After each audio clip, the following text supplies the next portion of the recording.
Bonjour Sophia et merci d'être avec nous aujourd'hui dans le podcast. C'est un plaisir de t'accueillir.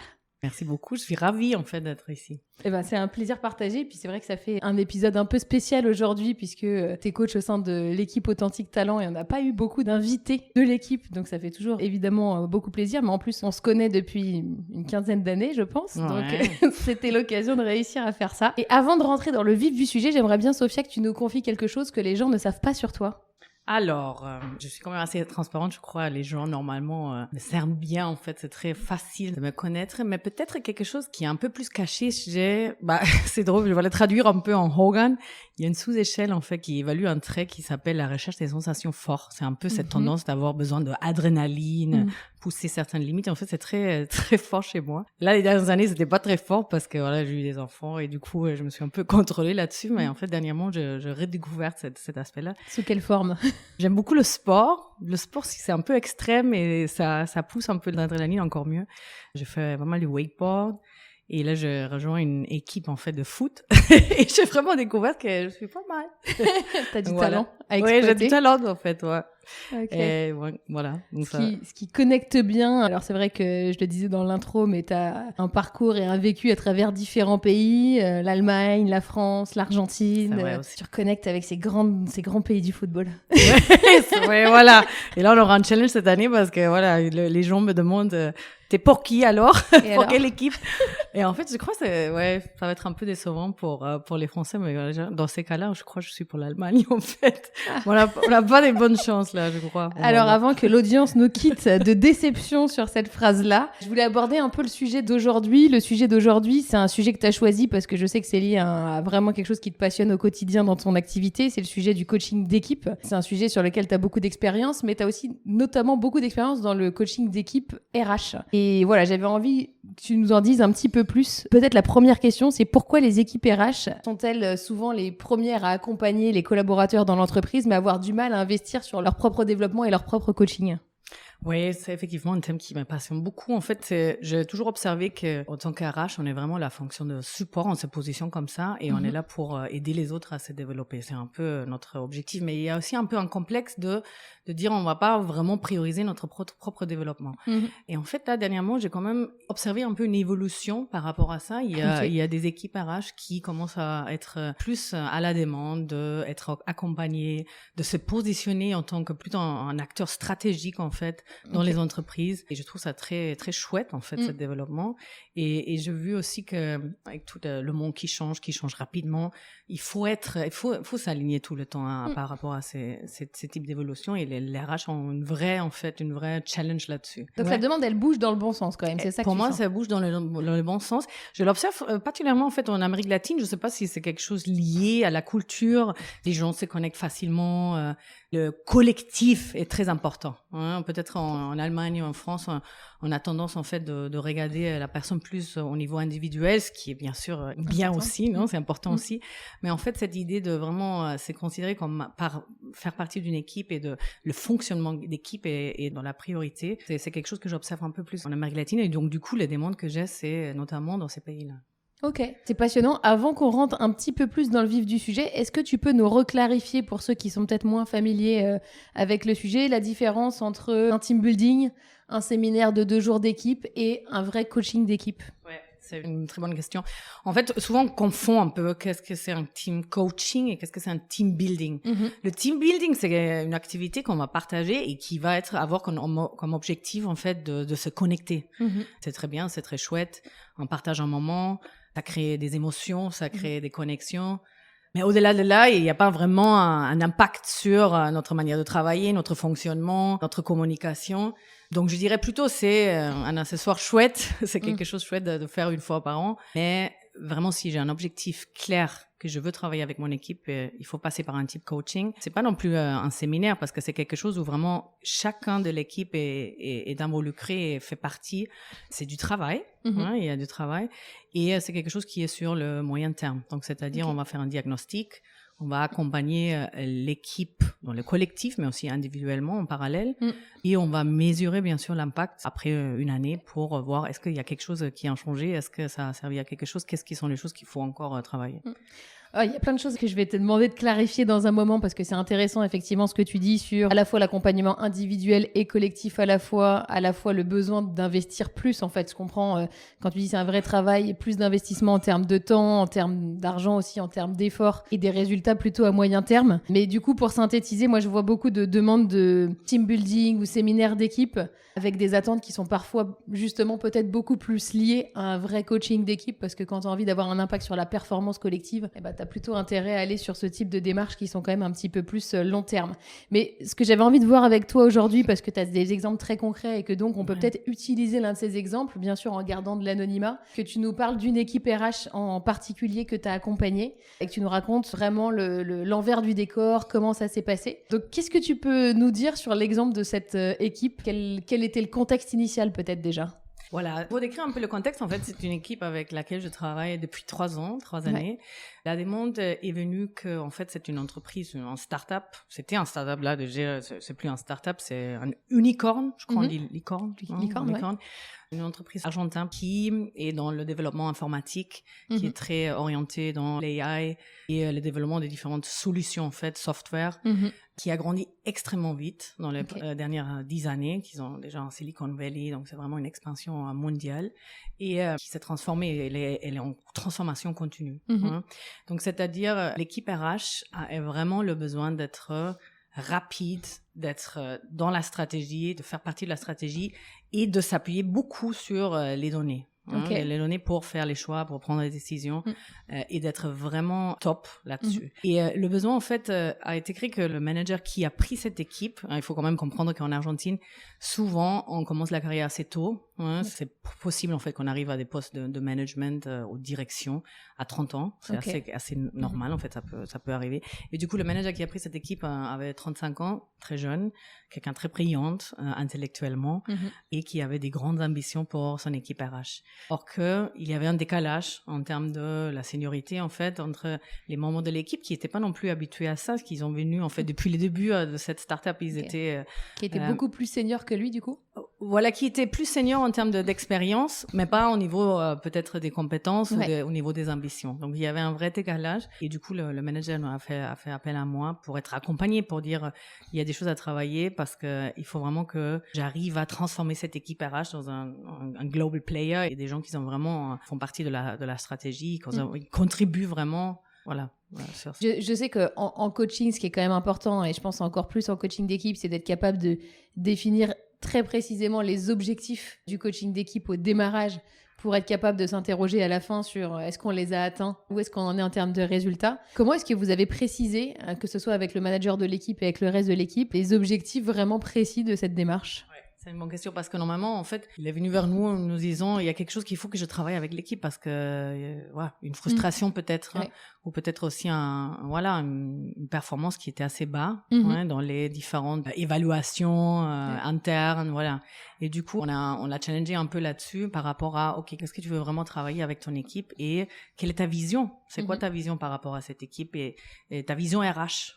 Et en quoi elle est vraiment connectée avec la vision aussi de l'entreprise. Et du coup, en fait, on a bien défini un peu, quelle est sa vision, qu'est-ce qu'il veut, qu'est-ce qu'il attend de ses équipes. C'était assez clair, en fait, rapidement. Normalement, en fait, ça dépend, non? Il y a des choses qu'on ne voyait pas, c'était sa perspective. Donc, il fallait vraiment aussi connaître les différents membres de l'équipe pour avoir une vision plus claire. Mais il y avait clairement des aspects sur la communication, sur l'organisation, sur les différents processus qui avait besoin en fait d'être travaillé. Donc l'objectif c'était vraiment de s'aligner par rapport à la vision qu'il avait et être sûr que tout le monde est dans la même dynamique et dans le même esprit. Ça c'était vraiment l'objectif de cette team coaching. Tu dis donc je comprends que vous avez été 2 coachs à travailler sur cette démarche-là. Est-ce que tu peux nous résumer, juste pour avoir une vision un peu macro, quelles ont été les différentes étapes de l'accompagnement et les différentes briques? Donc il y a la demande, on va bien préciser bien sûr avec le manager. Après, nous on est très axé outils, c'est-à-dire on veut quand même objectiviser un peu qu'est-ce qui se passe, c'est-à-dire faire un diagnostic précis et concret sur le profil de l'équipe. Et pour ça, on a besoin d'un outil. Dans ces cas-là, on a pris Hogan. Et c'est-à-dire que chaque membre de l'équipe complète le Hogan et on fait quelque chose qu'on appelle le profil d'équipe qui se base sur chaque profil individuel. et qui nous donne un aperçu très clair sur quelles sont les valeurs de l'équipe, quels sont les drivers, quelles sont les motivations, quelles sont les forces de l'équipe, hein, et quels sont aussi les dérailleurs, donc c'est-à-dire les axes de développement, les risques de cette équipe, qu'est-ce qui nous manque. Donc ça, c'est quelque chose qu'on fait, et en parallèle, bien sûr, chaque personne complète le Hogan, donc il y a aussi des feedbacks individuels, donc on travaille toujours dans les deux sens, individuellement et avec l'équipe, parce que c'est aussi un moment en fait où chacun fait une réflexion sur soi-même, qu'est-ce que moi je suis, qui je suis moi dans l'équipe, quelles sont mes forces, qu'est-ce que je peux contribuer à l'équipe, quels sont peut-être mes axes de développement, risques que je dois compenser d'une manière, de trouver cette complémentarité aussi avec les autres. Donc, il y a un moment important d'introspection individuelle qui s'est fait avant tout. En fonction un peu des feedbacks individuels, des observations, des conversations avec le manager, on développe un programme. On construit un programme qui est adapté, bien sûr, dépendant des besoins. Un programme de 2 jours qui est validé avec le manager. Et à cette occasion, on présente aussi les résultats. Donc, le manager, il prend connaissance avant du diagnostic. Du diagnostic, parce qu'on va pas l'exposer en fait directement sur ça, parce que peut-être il y a des surprises. Normalement, il y a pas des surprises non plus négatives. Il y a des choses mais ça peut arriver. Donc, du coup, voilà. Il y a vraiment, c'est important de l'avoir un peu d'avoir l'alignement, mais aussi vraiment le compromis du manager. Il doit driver ça. Il faut pas que ça soit imposé. C'est quelque chose qui doit venir, en fait, aussi de lui. Il doit voir l'intérêt. Donc ça, c'était très important de l'avoir. Et aussi de clarifier, en fait, les rôles. De dire, OK, c'est quoi ton rôle pendant ces 2 jours de team coaching? Oui, l'idée, c'est de le préparer dans tous les processus. Ouais, de le préparer et qu'il soit à l'aise, qui comprend que lui, il fait partie de l'équipe, en fait. C'est pas, on va pas l'exposer, c'est toi contre l'équipe. Il y a vraiment, c'est un membre de l'équipe. Et du coup, de clarifier certains rôles aussi. OK. Je sais qu'il y a beaucoup de managers qui hésitent parfois à se lancer dans des démarches de coaching d'équipe, justement parce que ça peut être un peu inconfortable. On peut se poser la question de est-ce qu'on va être un peu vulnérable devant son équipe à un moment ou à un autre, surtout quand il y a des coachs qui vont partager des observations au fur et à mesure et que ça va vraiment mettre en lumière des modes de fonctionnement de l'équipe. Comment est-ce que toi, tu t'y es pris avec ce manager ? Et puis, d'une façon générale, c'est quoi les bonnes pratiques, justement, pour répondre à cette crainte? Ouais, c'est une maturité différente aussi. Ça dépend vraiment de combien la personne elle est prête à se montrer vulnérable aussi dans ces situations. Quelle est la sécurité psychologique dans l'équipe? Est-ce qu'on a la confiance vraiment de parler sur certains thèmes? Est-ce qu'on ose de faire ça? Donc, ça dépend, et ça dépend aussi d'où vient la demande. Dans ces cas-là, c'était lui qui était driver parce que c'était lui qui a vu l'intérêt et c'était lui qui était motivé pour le faire. Mais c'est pas toujours le cas. Ça peut être aussi être imposé. Et aussi, là, encore une fois, les ressources humaines, c'est important, en fait, de percevoir est-ce que c'est quelque chose qu'on pousse ou est-ce que c'est quelque chose peut-être privilégier un espace entre le coach et le manager seul aussi pour pas donner cette impression qu'on contrôle. Bien sûr, après on s'assure qu'il y a quelque chose qu'on va délivrer. Il y a des rapports, il y a des choses des livrables en fait, qui sont clairs. Par contre, il y a des instances où c'est vraiment important d'être aussi en confiance avec l'équipe ou avec le manager, sans qu'il y ait un sentiment qu'on est observé, on est évalué, ça va être prise pour une autre. Donc, la confidentialité, cette transparence est très important. Et de pouvoir créer ces moments, ces instances, en fait, seuls. Avec ça. Et j'imagine qu'il y a certains managers qui, effectivement, ont de l'appréhension à se lancer dans la démarche, même s'ils seraient intéressés pour un coaching d'équipe, même s'ils se rendent compte que pour emmener leur équipe là où il faut aller, ils auraient besoin d'aide. Mais voilà, ça peut déstabiliser. Il y en a plein d'exemples de coaching d'équipe où tout d'un coup, ça a été un peu le règlement de compte, la guerre, etc. Donc, il y a ce sujet-là. Mais je sais qu'il y a pas mal d'autres réticences, d'autres freins à se lancer dans un coaching d'équipe. Est-ce que tu peux nous donner finalement pour toi les grandes réticences qui reviennent régulièrement sur ce sujet-là? Les réticences, c'est en fait surtout, en majorité, la crainte comment ça va être prise, non? Parce qu'il y a un côté diagnostic, il y a un côté évaluation. Et qu'est-ce qu'on fait avec cette information? Donc ça, je crois que c'est la crainte principale. Sur ça, il faut être transparente et vraiment clarifier que c'est quelque chose qui va être pris pour le développement, c'est quelque chose pour accompagner les équipes. Bien sûr, il y aura des choses qui peut-être nécessitent en fait qu'on va améliorer, on va changer des choses, mais en fait que les gens vraiment se sentent en confiance. C'est ça qui est pour moi le plus important. L'autre réticence, ça peut être c'est un investment quand même, non, du temps. Bien sûr. Faut mobiliser. Là, on a dû mobiliser toute l'équipe, c'est-à-dire on les sort de leur poste de travail pendant 2 jours et encore plus parce qu'il y a bien sûr des sessions de follow-up. Donc c'est quelque chose qui est plus les sessions en amont de débriefing du Hogan, etc. Exactement. Donc ça te fait quand même pas mal de temps. Il y a des cours de coaching découlent de ça aussi, donc c'est du temps. Et de prioriser ce temps aussi, cet espace, et de dire vraiment je le prends comme une opportunité et comme important. C'est ça qui est important. Je crois que c'est très très important d'avoir la confiance. Et normalement c'est souvent pas le cas. Les gens sont quand même sceptiques. Il y a des doutes. Oui, j'imagine que dans une équipe, tu as toujours des gens qui sont volontaires, mais tu en as toujours un ou deux qui se demandent pourquoi, est-ce qu'on fait ça, pourquoi. Exactement. Ça, c'est aussi un moment en fait d'approfondir. Et c'est pour ça aussi les instances individuelles sont très importantes, parce que c'est là où on prend un peu la température, on voit les résistances, les craintes, on clarifie des choses. Important aussi que les résultats soient anonymisés. On va pas exposer. Non, on est très préparé bien sûr pour faire en sorte que c'est quelque chose qu'on va regarder en... Oui, le diagnostic en l'occurrence, tu vas pas dire qui est où sur le diagnostic. Exactement. Le but, c'est plutôt de parler de l'équipe. Exactement. Et aussi, en fait, il y a toujours une partie qu'on va faire sur la sécurité psychologique, c'est-à-dire, voilà, on va essayer de être be hard on the issues but soft with the people. Il y a un côté on est là justement pour discuter certaines choses. Il y aura des moments peut-être on n'est pas d'accord. On a besoin des conflits. On a besoin de ces discussions pour avancer, pour changer, pour améliorer. Et c'est bien, on essaye de pas être dans le jugement, on essaye vraiment d'être dans quelque chose d'objectif, de concret. Et il y a des moments émotionnels aussi, et ça fait partie de ça. C'est en fait d'encourager d'être vulnérable aussi, et que ça fait partie justement de notre développement. Si on n'est pas vulnérable, on va pas arriver à changer des choses et à améliorer. Oui. Mais j'imagine que ça peut être sécurisant pour certaines équipes qui savent pas se dire les choses, de le faire en présence d'un tiers qui est neutre comme le coach et qui va entre guillemets cadrer ou s'assurer que tout reparte dans une atmosphère qui soit quand même constructive et propice au travail. Ouais, je crois la majorité là, peut-être il y a un peu de résistance, mais ils vont pas non plus l'exprimer. C'est-à-dire on va se trouver le jour J avec une équipe qui va ne pas non plus dire qu'ils sont pas d'accord, ils vont le faire, ils vont être là, ils vont être présents. Mais on va sentir une harmonie un peu artificielle. On garde beaucoup, on mesure beaucoup ce qu'on dit. Et voilà, c'est là où c'est plutôt ça le challenge, de vraiment dire, OK, là, on va vraiment essayer d'être plus direct. Ouais. On va dire les choses, même si la conversation est difficile. On va s'animer par rapport à ça. C'est plutôt ça le challenge que vraiment de dire, il y a des gens qui, de manière générale, ils sont résistantes. Ça n'existe pas. Je crois on est déjà à cette maturité de manière générale d'avoir des gens qui vont être là, qui vont être présentes. Mais être présente, ça veut pas non plus dire vraiment être présente et être impliquée dans la démarche. Comment est-ce que concrètement, si je reviens sur l'exemple de l'entreprise dont tu nous parles et que tu as accompagné, comment est-ce que tu t'y es pris pour faire exprimer justement les non-dits, pour sortir de cette harmonie artificielle et faire en sorte que les gens ils puissent commencer à se livrer réellement? Ouais, c'est vraiment un challenge. Donc, normalement, ce qu'on fait, c'est déjà, il vient avec cette connaissance de eux-mêmes, non? Oui. Donc déjà, il y a un côté de j'ai compris des choses sur moi, je me livre peut-être un peu plus sur certains aspects, je comprends un peu plus mes collègues aussi, je comprends le fonctionnement de certains. Donc il y a une sensibilisation un peu par rapport à de quoi est-ce qu'on va parler. Donc déjà, il vient avec ça un peu préparé.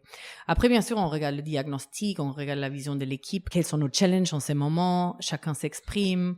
Il y a une discussion assez neutre, assez objective sur on fonctionne comment, quelles sont les choses qui fonctionnent bien, donc on va doucement. Normalement, il y a des aspects qui sont difficiles à voir à travers de la discussion. Donc du coup, ce que j'utilise beaucoup, c'est des instants un peu joviales, un peu de jeu. Déjà, en fait, souvent on fait en sorte qu'on n'est pas dans les locaux, dans le bureau. On le sort un peu de leur contexte normal, donc pour détendre changer un peu l'environnement, ça aide déjà aussi, on se voit dans notre contexte. Et après, c'est vraiment de le sortir aussi de la discussion, c'est pas juste, on veut passer à l'action, on veut voir des choses. Et ça à travers des différents challenges, différents jeux, mais bien quand même aligner l'objectif, c'est pas non plus juste pour connecter. C'est quelque chose qu'on va travailler spécifiquement. Par exemple, la communication. Et de faire à travers de quelque chose un peu abstract. Là, on a fait, par exemple, avec ces groupes-là, tout le monde s'est tapé les yeux et on a eu, en fait, des formes et des couleurs.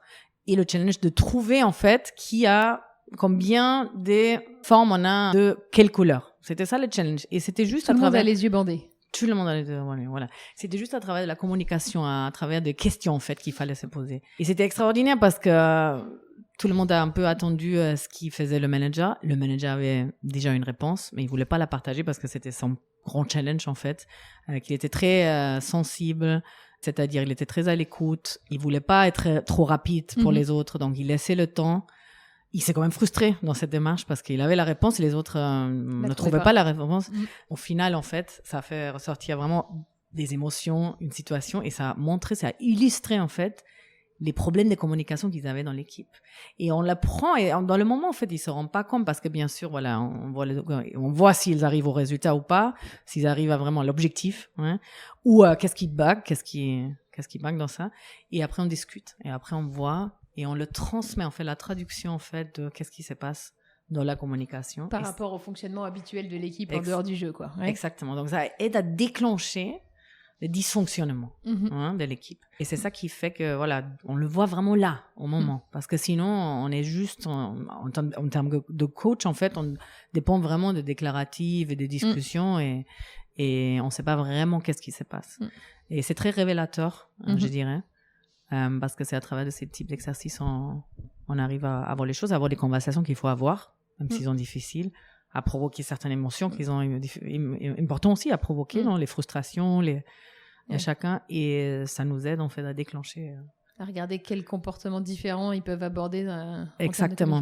Et ça, c'est un moment un peu qui va ensemble avec les diagnostics, qui est un peu disparateur et qui aide un peu à stimuler certaines choses. Mais après, bien sûr, il y a un travail vraiment de dire, ok, c'est super, on a vu tout ça, on comprend des choses, et on fait quoi? Alors ça, c'est une vraie question parce que je sais que dans les objections qu'on a souvent par rapport, pas qu'au coaching d'équipe, mais au programme d'assessment ou de développement, ce qui ressort souvent, c'est on arrive à avoir une bonne compréhension de comment les gens fonctionnent ou de comment les équipes fonctionnent, mais derrière, on a du mal à changer vraiment les comportements. Comment est-ce que toi, tu as fonctionné avec cette équipe pour t'assurer qu'il y ait peut-être un vrai changement durable dans les modes de fonctionnement? Ouais, il y a un vrai travail qui après découle de tous ces exercices un peu de réflexion et de diagnostic qui va vers vraiment travailler chaque partie, non? Travailler sur nos forces, travailler sur les risques qu'on a, travailler sur nos valeurs, parce que parfois aussi, c'est une question, en fait, on ne partage pas les mêmes valeurs. Qu'est-ce qu'on peut faire du coup? Voilà, de travailler concrètement sur des actions qui nous aident, en fait, qu'il faut changer. Parfois, c'est aussi quelque chose il faut aller encore plus à la profondeur. C'est pas juste au niveau comportemental, c'est au niveau des croyances qu'on a.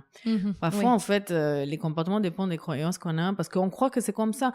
On croit que moi, je dois valider tout avec mon chef, sinon je peux pas avancer. Mais en fait, mon boss, il dit, bah non, et je veux quand même que tu avances sur un maximum ou que vous réglez entre vous, vous filtrez en fait les demandes avant de venir vers moi, par exemple. Donc là, typiquement, c'est ce que tu fais émerger pendant les exercices, c'est un peu les croyances limitantes des uns et des autres. Exactement. Donc on va faire un vrai travail aussi sur les croyances limitantes, aussi un exercice par rapport à ça. Quelles sont nos croyances en fait de notre équipe? Est-ce que tu peux nous donner des exemples concrets peut-être de 2 ou 3 croyances limitantes qu'il y avait dans l'équipe et qui illustrent bien le fait que tu es obligé de descendre à ce niveau-là pour que l'équipe elle arrive ensuite à fonctionner autrement? Une croyance limitante était justement ça, non? On a besoin de valider, on a besoin de la validation pour avancer. Il y a une peur en fait de faire des erreurs. Ça faisait en fait que voilà, ils n'avançaient pas seuls. Et le leader qui était très très occupé avec beaucoup de choses avait pas non plus le temps de à chaque fois valider certaines choses. Donc il était pas du tout à l'origine de la croyance. Il a jamais demandé est-ce que tout passe par lui, etc. Exactement. Okay. Mais d'une manière en fait la croyance était là, c'était quelque chose de passé, un héritage peut-être qu'avant un leader avait instauré ça dans l'équipe. L'équipe, ça faisait longtemps qu'ils étaient là aussi, donc ils avaient déjà leurs croyances existantes. Donc là, il y avait quelque chose à décortiquer un peu, de comprendre quelle est cette croyance et quels sont les comportements qu'ils ont associés à cette croyance et qui nous aident pas du tout d'arriver à la vision, au nouveau résultat, la performance qu'on veut avoir. Et comment il faut la changer cette croyance. Et alors? Et concrètement, non, on va la reformuler. On va dire, au lieu de dire il faut tout valider avec notre chef, on avance un maximum, non?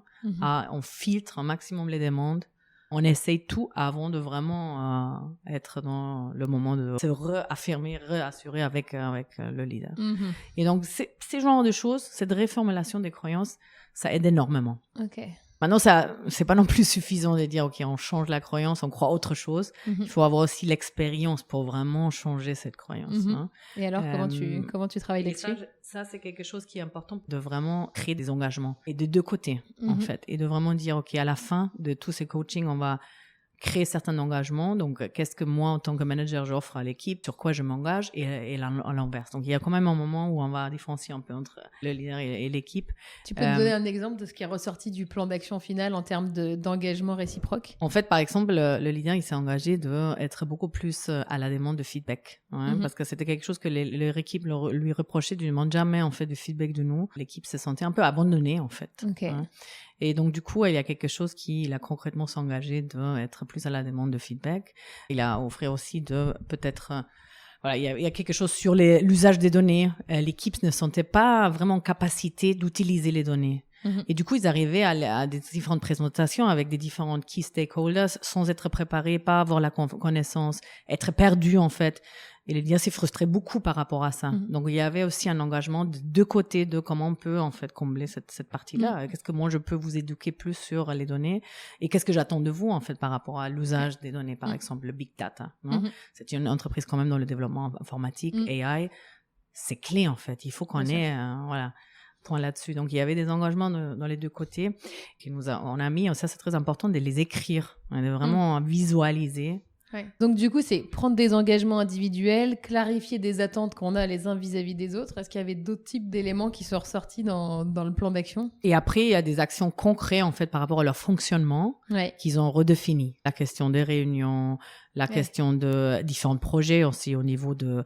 Ils avaient différents départements, non? Le développement, talent. Donc, concrètement, différentes actions par rapport aux différents projets dans la gestion, en fait, qui visaient à changer, à implémenter pour justement combler avec certains besoins, en fait. Donc, tu peux travailler concrètement parce qu'effectivement, je sais que de temps en temps, ça peut paraître un peu intangible, le coaching d'équipe et les actions qui vont en résulter, mais en fait, tu peux travailler très concrètement sur l'organisation de l'équipe, les projets en cours, la priorisation. Tu vas utiliser tout ça, en fait, toi, dans ton plan d'action derrière. Oui, et bien sûr, il y a un plan d'action de l'équipe, en fait, qui est un plan de développement, non, qui est défini, que tout le monde est dedans, et tout le monde est impliqué par rapport à ça. Et on va aussi demander que quelqu'un est garante de chaque action. Donc, on va aussi essayer de vraiment créer un peu de responsabilité, de accountability, pour dire, OK, chacun de l'équipe va être garant d'une partie et pas seulement le leader. Exactement. Et ça, aligné avec les forces de chacun, qu'on a discuté bien sûr aussi, les différents profils, les complémentarités. Donc vraiment, profiter aussi de cette diversité de l'équipe et de dire, OK, toi, tu es une bonne garant pour cette partie-là, une bonne action voilà. Et là, il y a un suivi qui est important.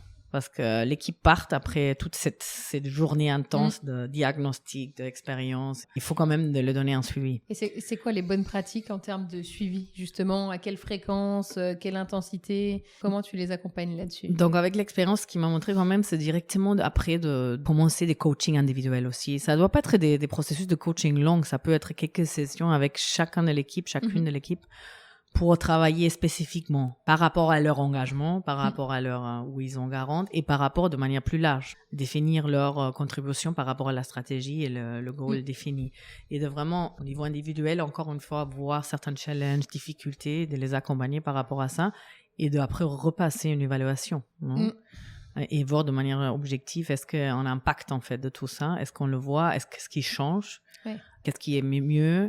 Et là, avec cette équipe, c'est très chouette parce qu'on a justement la possibilité de les accompagner sur les années. Et après, en une année, par exemple, d'une année à l'autre, on a vraiment vu le changement de communication. Ils se sont présentés encore une fois. La dynamique de l'équipe avait complètement changé. La communication entre managers, entre l'équipe était une autre. La confiance était une autre. Il y avait des conflits, des discussions assez directes qui manquaient en fait l'année précédente. Donc, on voit vraiment que sur ça a changé. Et aussi la performance, parce qu'après, on va aussi bien sûr regarder ça en termes de l'évaluation des clientes internes. Est-ce qu'il y a peut-être sur une surveille de satisfaction, est-ce qu'il y a quelque chose qui a changé, un indicateur qui a amélioré aussi? Et c'était le cas. Donc, c'était vraiment une expérience positive, bien sûr. Donc, c'était le cas. Et pour autant, vous avez continué d'une année sur l'autre. Ouais. Il y a un autre challenge qui s'est présenté parce qu'en fait, l'équipe a grandi. En fait, avec le succès de cette équipe, ça a fusionné avec une autre équipe. Et du coup, il y a d'autres personnes qui ont rejoint. Ça, c'est un autre objectif, du coup, en fait. Voilà. Ouais. Et il y avait une autre culture, en fait, de l'autre équipe qui s'est mélangée avec la culture précédente. Donc, encore une fois, une opportunité, bien sûr, de dire, OK, qu'est-ce qui va changer là? En quoi ça peut être complémentaire? Parce que peut-être il y a des profils qu'on n'avait pas, ils nous manquaient, en fait. Et qu'est-ce ça que peut ça être change à la dynamique d'équipe, quelque part, au diagnostic? OK. Exactement. Et il y avait de nouveaux challenges, non? Ça n'arrête jamais. De toute façon, c'est quelque chose qui est sans fin. Mais je crois que ce qui est intéressant, c'est que tu commences à un autre niveau d'une année à l'autre. Parce que déjà, ils ont une autre réflexion, ils ont un autre langage, une autre facilité d'introspection. Ouais, et puis tu as déjà créé de la confiance. Et il y a déjà beaucoup de confiance. Ouais. Et l'engagement, non? Et la motivation est différente. Si je résume finalement un peu les étapes, ce qui est intéressant, c'est que dans ce que tu nous expliques, c'est que tu as des phases de diagnostic individuel, collectif, des phases de prise de conscience, entre guillemets, tous ensemble, mais aussi de formalisation de plan d'action, et ensuite à nouveau du coaching individuel, puis à nouveau une évaluation. Donc on voit que c'est quand même très complet et que ça peut pas se faire en 2 semaines. C'est vrai que de plus en plus, on est sur des objectifs qui sont très court terme, si on a envie d'améliorer la performance de l'équipe, mais tout ça en 2 mois, en 2 jours, etc., etc. Donc là, on voit que tout ce que tu nous décris, ça prend quand même un petit peu de temps et d'alternance entre les différentes phases. Ouais. Comment tu arrives à garder la patience d'un leader qui a l'air, du coup, dans l'exemple, assez ambitieux? Comment tu fais?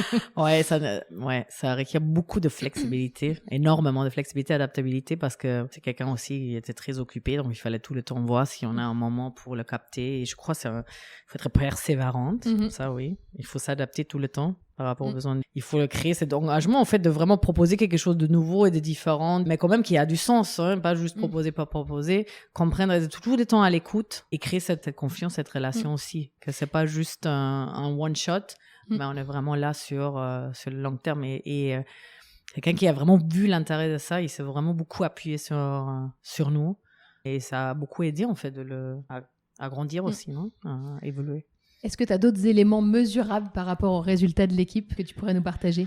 Ouais, justement, en fait, c'était quand même une équipe qui avait une manière de mesurer beaucoup leur performance, donc à travers des différentes surveilles, différentes évaluations, en fait, qu'ils faisaient dans le groupe. Et un indicateur négatif de performance, c'était la réactivité, en fait, par rapport aux demandes RH, notamment sur des projets de talent, qu'ils étaient lents, que c'était, voilà, assez bas. Ça, c'est le retour des autres équipes autour, en fait. C'est ça, leur client interne. Exactement. Okay. C'était dans la partie de diagnostic.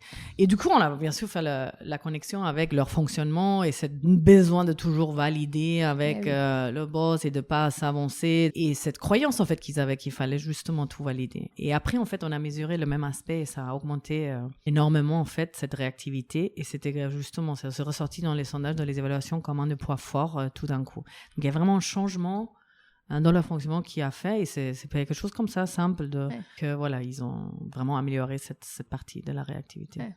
Simple, mesurable, observé par l'environnement extérieur. Exactement. Très, très visé sur les points clairs qu'il fallait améliorer. Bon, je vois que dans l'ensemble, les résultats, ils sont ultra positifs et le fait que l'équipe continue à vouloir être accompagnée, ça montre bien qu'ils doivent vraiment saisir le bénéfice de tout ça.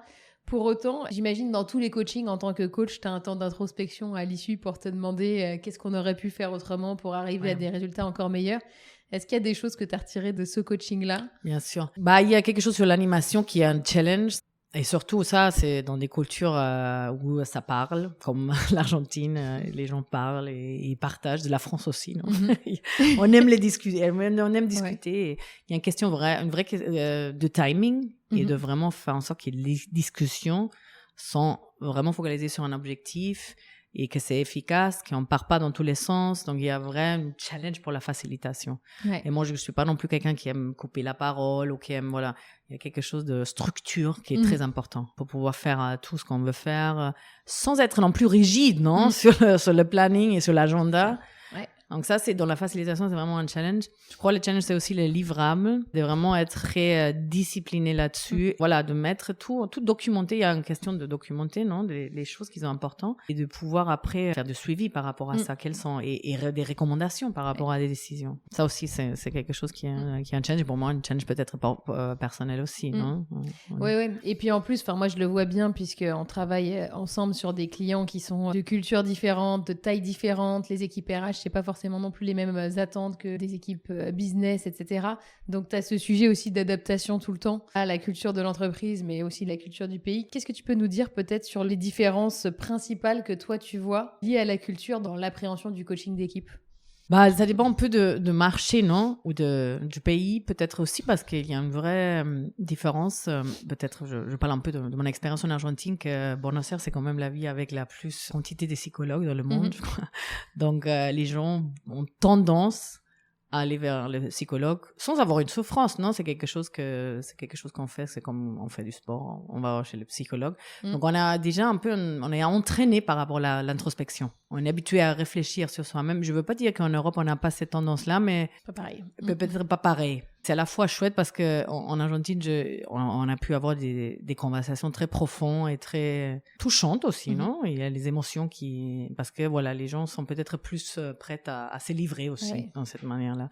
Ce qui est peut-être plus un challenge dans d'autres cultures. Je veux pas dire il faut le faire parce qu'il faut le faire, il faut s'adapter aussi par rapport à quelle est la maturité. Voilà. Donc ça, peut-être, c'est un peu la différence de comment on va appréhender ce type de situation. Et la même chose avec, il y a beaucoup plus dans cet esprit d'équipe et de collectif dans certains pays. Et peut-être on a moins cette sens dans d'autres. Hein. Pour moi, c'est intéressant parce que voilà, j'aime beaucoup le sport d'équipe et on le voit aussi à ce niveau-là, non? J'allais te demander de faire un parallèle parce que...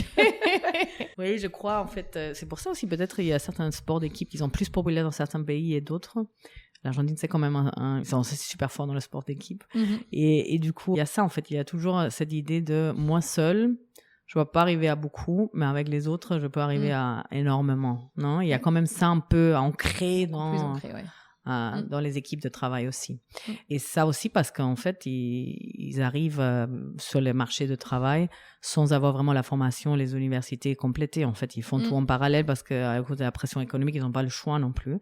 Donc, souvent, en fait, ils ont, dans le monde de travail, sans être experts dans quelque chose, juste en train d'improviser, de voir comment ils peuvent naviguer ça. Donc, ils créent plus le besoin, ils sont plus dépendants, en fait, des autres aussi, des collectifs.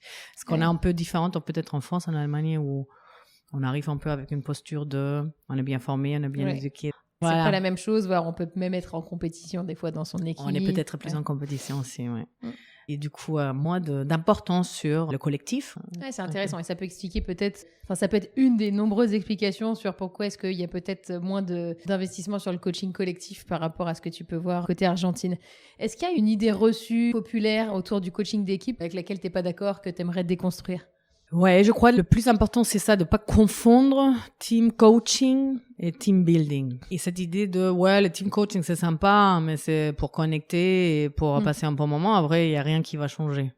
Ça, je trouve qu'il faut vraiment bien distinguer. Non? On peut vraiment arriver à beaucoup avec un team coaching. Et si on veut changer la performance, on veut lever la performance, il faut qu'on travaille les comportements de l'équipe, les complémentarités, les croyances. Il faut créer des expériences parce que sans qu'on crée ça, on va pas pouvoir arriver à changer, à améliorer, à transformer. Donc pour moi, c'est ça. Distinguer bien entre team building et team coaching. Il y a une vraie différence. Oui. Pas le même investissement et du coup pas le même résultat, même si chacun répond à un objectif bien différent. Mais je trouve que c'est intéressant de le rappeler. J'ai une dernière question pour toi, Sophia. Quel conseil tu donnerais à un DRH qui nous écoute, qui n'a pas forcément les moyens de s'offrir un coaching d'équipe ou en tout cas au-delà de ça, qui identifie un besoin de développement de son équipe? Quels sont les autres moyens qu'il a à sa disposition pour travailler sur le collectif? Déjà, ce que j'encourage quand même beaucoup aussi, c'est de se laisser accompagner, peut-être de se former aussi par rapport à cette démarche. Non? Je suis pas généreuse. On est généreuse avec les connaissances qu'on a, on peut les transmettre. C'est quelque chose qu'on peut apprendre aussi à travers des outils objectifs. Ça nous aide quand même à être précise, être concret. Et du coup, il y a des possibilités, bien sûr, de faire quelque chose de partagé, peut-être, pour aussi partager les coûts, partager. Donc, je crois que c'est quelque chose que ça peut parler, on peut définir. C'est quand même important de dire, peut-être c'est un investissement que je fais maintenant, mais ça peut, sur le moyen terme, vraiment changer beaucoup de choses et vraiment aussi éviter des coûts qui peuvent être énormes, qui peuvent être des mauvais fonctionnements de l'équipe, qui peuvent être les gens qui partent parce que il y a un manque d'alignement, il y a un manque des valeurs partagées. Donc, vraiment de travailler ces risques aussi. Donc, je crois que c'est un investissement que il est là, mais un impact des sanctionnements d'une équipe est beaucoup plus grand que cet investissement. Oui, et puis finalement, c'est oser se l'offrir parce que tu le disais un petit peu en introduction. Les RH peuvent avoir tendance un peu historiquement à plutôt prendre soin des autres dans l'entreprise, à avoir du mal à s'autoriser, entre guillemets, ce type de démarches qui sont coûteuses, que ce soit en termes d'argent, mais aussi même de prendre le temps. Mais c'est de se rappeler que les autres équipes, finalement, qui ont des objectifs de performance, vont moins hésiter, en fait, à faire appel à des démarches de développement. Donc, en fait, pourquoi pas la RH alors qu'il y a des grosses attentes? Il y a des grosses attentes et c'est des rôle modèles quand même dans les entreprises, non? Ouais, je crois, il y a un peu un complexe et on confirme à chaque fois, voilà, un manque d'impact parce que voilà, on se autorise pas de faire ce genre d'activité. Ouais. Et de montrer qu'il y a un impact très positif. Donc, c'est dommage. Je crois il faut avoir courage. Il faut avoir courage et y aller. Et même s'il y a peut-être des choses qui ne fonctionnent pas après, ou il y a des choses, il peut y avoir des choses qu'ils ont peut-être pas par rapport aux attentes, mais on essaye et on montre que, voilà, il y a certainement des choses qu'on peut apprendre. Oui, on n'est pas sûr de toute façon de tout atteindre en termes d'objectifs, mais en tout cas, effectivement, ne serait-ce que de montrer au reste de l'entreprise qu'en tant qu'équipe, on travaille sur soi, on est capable de se remettre en question, etc. Au niveau RH, c'est en fait hyper important. Exactement. Merci beaucoup pour le partage de ce cas concret. Je trouve que c'est intéressant parce qu'on avait déjà parlé de coaching individuel et de coaching d'équipe dans le podcast, mais je trouve que ça prend beaucoup plus de sens quand on a un exemple concret d'une équipe qu'on peut suivre. Donc, merci beaucoup pour ça, Sophia. Merci à toi. Et puis, j'imagine que s'il y a des questions très probablement qui ressortent de l'épisode, les gens peuvent te les poser en direct. Avec plaisir. Ok, merci beaucoup. Merci.